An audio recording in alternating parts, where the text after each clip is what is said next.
دیکھ لو وہاں پہ حشر نشر کیا ہو چکا ہے. نہ ان کی جانیں محفوظ ہیں, نہ ان کے مال محفوظ ہیں, نہ ان کے گھر محفوظ ہیں, نہ ان کی عزتیں محفوظ ہیں, نہ چادر چار دیواریاں اور چاندنیاں محفوظ ہیں. آج دشمن وہی تجربہ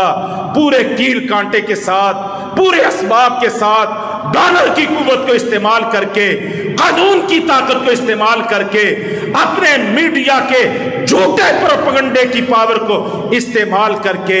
اپنے خریدے گئے غلاموں کی طاقت کو استعمال کر کے, زر خرید نوکروں کی طاقت کو استعمال کر کے آج دشمن پاکستان کو بھی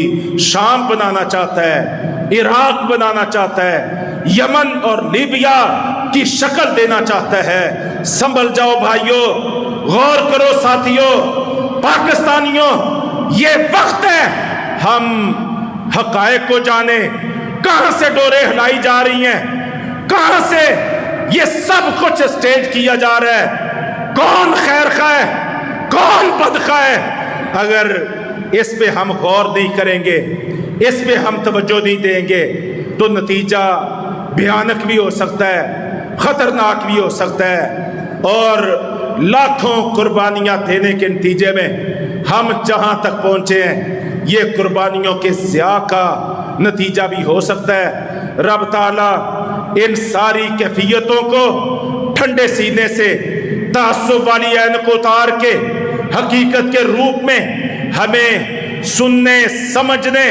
اور بروئے کار لانے کی اللہ تبارک تعالیٰ ہمیں توفیق عطا فرمائے. تو ضرورت ہے کہ ہم اس پہ کوشش کرنے والے بنیں. نظریہ پاکستان ہی بقائے پاکستان ہے. ہم سب لا الہ الا اللہ کے ساتھ جڑ جائیں. ہم یہ نہیں کہتے کہ فلاں پارٹی کے ساتھ جڑو, ہم کسی کو حق نہیں کہتے, کسی کو باطل نہیں کہتے. ہم کہتے ہیں پاکستان بچانا ہے تو ہمیں قائد اعظم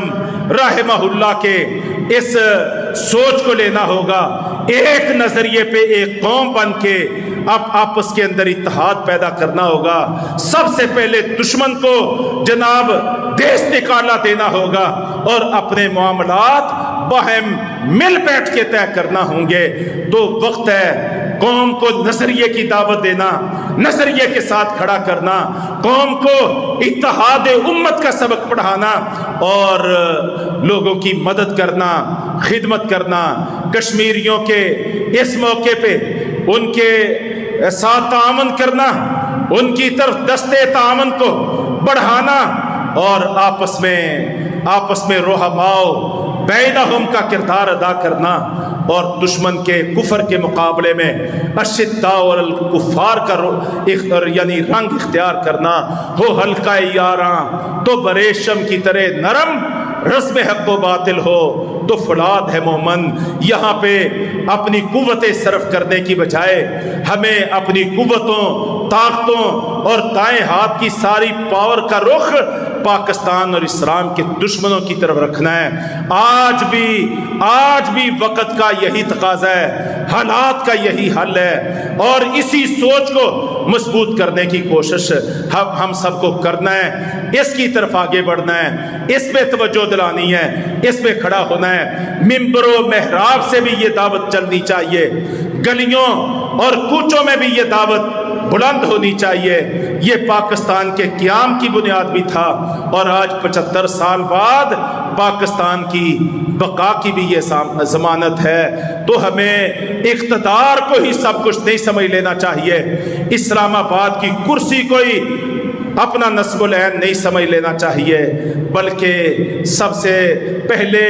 نظریہ پاکستان کو ہمیں ترجیح دینی ہے. پاکستان کے تحفظ, دفاع, سالمیت اور وقار کا خیال رکھنا ہے اور کشمیری قوم کے جذبات کا خیال رکھنا ہے, ان کے ساتھ مدد اور تعاون کا خیال رکھنا ہے. یہ اقتدار یہ آنے جانے والی چیز ہے, یہ آنے جانے والی چیز ہے اور اس کے بڑے تجربے ان دنوں ہم اپنی آنکھوں سے ہر 24 گھنٹے 48 گھنٹے کے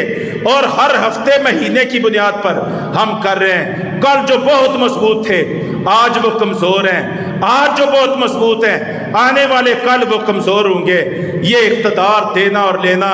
یہ کسی کے ہاتھ میں نہیں ہے، یہ ہے تو صرف اللہ کے ہاتھ میں۔ قل اللہم مالک الملک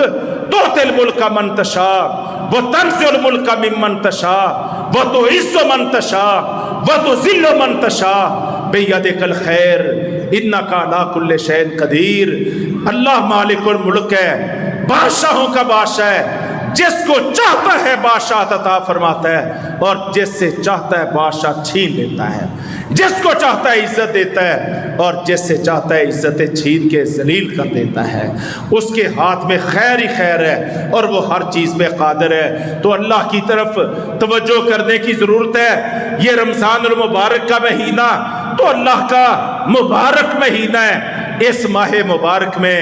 رب تعالیٰ کی طرف رخ کرنے کی ضرورت ہے، اپنی گندی عادات اور حرکات و سکنات کو بدلنے کی ضرورت ہے، کہیں ہم اللہ کے غیظ و غضب کا شکار نہ ہو جائیں کہ اتنا بابرکت مہینہ مہمان بن کے آیا اور ہم نے اللہ کے مہمان کی توقیر اور عزت ہی نہ کی اور اپنے مفادات کے پیچھے بھاگے اور پھرتے رہے۔ تو ساتھیو اللہ کی طرف رجوع کرنے کی ضرورت ہے، اللہ کے وقار کو ملحوظ رکھنے کی ضرورت ہے اور اللہ کی اس نعمت پاکستان اس کی قدر کرنے کی ضرورت ہے، نظریہ پاکستان کی قدر کرنے کی ضرورت ہے، اپنے جذبات کو ٹھنڈے کرنے کی ضرورت ہے اور اخوت اور بھائی چارہ کا ایک دوبارہ مرحلہ شروع کرنے کی ضرورت ہے۔ رب تعالیٰ اس کی توفیق عطا فرمائے اور ہمارا حامی و ناصر ہو جائے۔ اقول قولی ھذا استغفر اللہ لی ولکم۔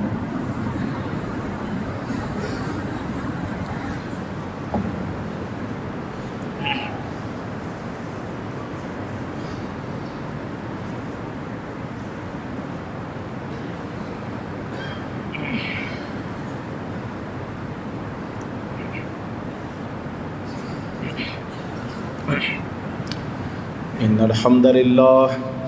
نحمده ونستعینه ونستغفره ونعوذ باللہ من شرور انفسنا ومن سیئات اعمالنا من يهده الله فلا مضل له ومن يضلل فلا هادي له اشهد ان لا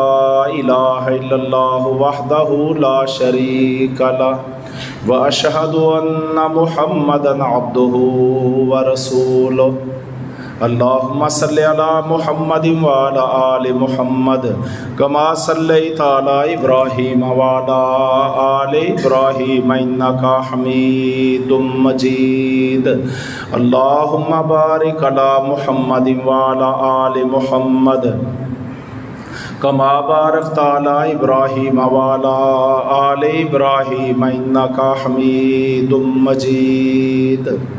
اما بعد فإن خیر الحدیث کتاب اللہ وخیر الہدی ہدی محمد صلی اللہ علیہ وسلم وشر الامور محدثاتها وکل محدثۃ بدعہ وکل بدعۃ ضلالہ وکل ضلالۃ فی النار۔ سبحان ربک رب العزۃ عما یصفون وسلام علی المرسلین والحمد للہ رب العالمین۔